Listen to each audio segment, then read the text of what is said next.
What did you learn most going through the draft process, being in that light with that high level of talent around you? I learned I wasn't good enough. I went to the NBA pre-draft camp, and the pre-draft camp was different back then. They were trying to see how much you could take.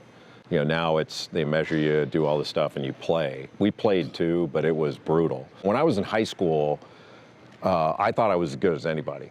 So the more I worked, the better I got, and I didn't see a ceiling. And then I got to college, and I played against Michael Jordan and Ralph Sampson and Len Bias, and you're going, okay, I'm never going to be able to do what these guys can do. So I had to learn that I'm not as good as these guys, but I can still win.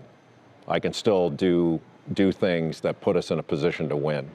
And that was eye-opening, but and helpful to realize that. If the draft back then were like it is now, I would have had a better shot of sticking in the NBA because I would have been able to choose what team I went to. You get drafted in the 5th round. I was going to the Dallas Mavericks, so I had no choice. Yeah.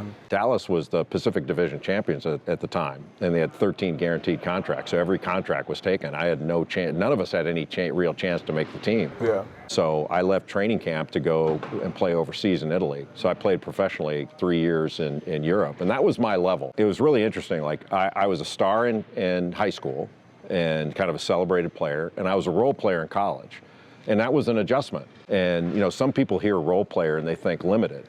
And what it really means is this is the role you're asked to play for your team to win. Yeah. But then when I went overseas and played in Italy, I was a star again.